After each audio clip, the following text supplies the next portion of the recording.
You're watching Risk SA TV. I'm Sarah Bassett. It's the end of the second day of the PSG annual conference at Sun City. I'm joined now by Professor Piet Naude from the University of Stellenbosch, head of the business school.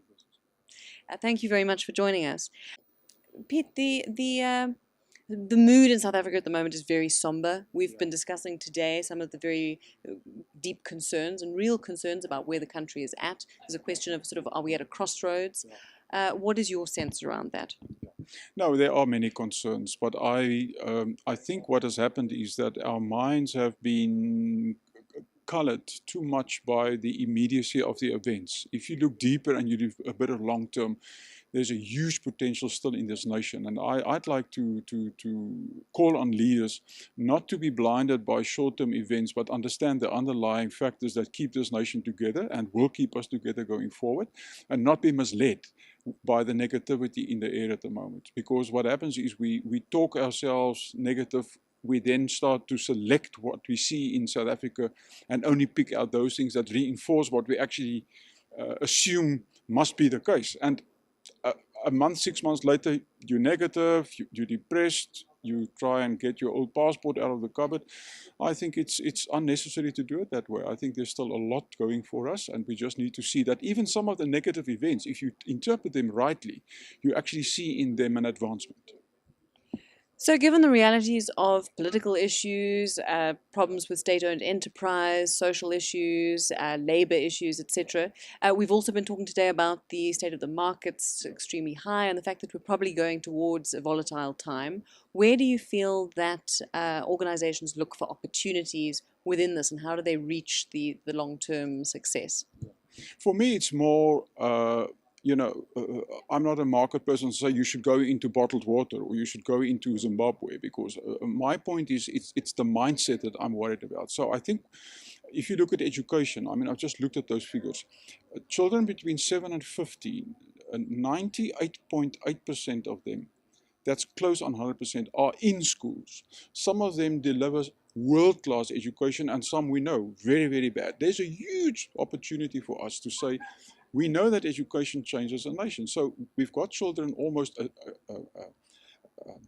audience right in front of us over a 9-year period. What do we do in the schools? This company of which we part, PSG, or I'm coming to visit, they saw that opportunity and went in there. It costs the state less money to subsidize a child in an independent school than actually run the schools by themselves. So why don't we as a nation come together and say, we've got the management expertise, let us move that into the schools and use that 9 years, because we've got an almost 100% take. You know, it's a small thing like that. It's just suddenly you look at education differently from, oh, it's all dysfunctional schools and the matric means nothing. I think there's a lot going for us there.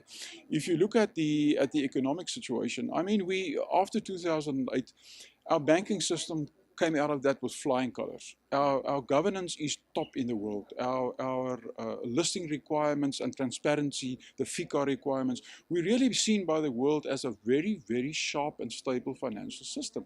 And I think we should rather build on the strengths that creates in your mind a kind of positive attitude. And positive people see opportunities, negative people don't. So, your sense then is that despite that we may be in a very difficult time in the short term, but that we are going to be okay in the long term. For people who are worried about investing in the long term and committing to this country, you feel that we are going to be okay? Absolutely. From a political perspective, there are interesting things happening. We've got a realignment of the political power in this country to the left, with the trade unions, NUM splitting off, the EFF sitting on the left. In the middle, we have the DA with a new exciting black leader. If both of them get their house in order, the majority that the ANC has at the moment, that makes them, like any government with that kind of majority, it's not only South Africa, it simply doesn't care. So what we will see in the next 2 elections or so is, I think, a fairly strong realignment that will make government far more sharper to say, we've got a national development plan. I've read that plan. It's a fantastic diagnosis of this country, and it does propose the right solution, but it doesn't happen. Why not? Because the government is not really held accountable. So on the political front, we're moving to a situation of a much more pluralist democracy with a chance of much greater accountability. There's Africa to the north of us. Just look at the results of our companies that have advanced just into Africa as an example. The banks, the cell phone companies, the stores that open up to the north of us. If you look at their results, there's a rising middle class. Africa is much more stable than even 15 years ago.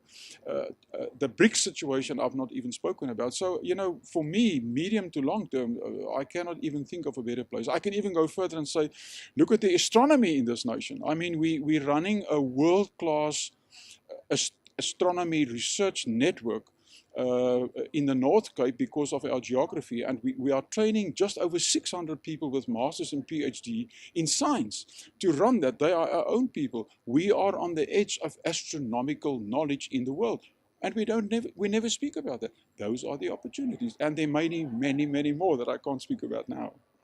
Wonderful. It's really good to hear. Thank you so much.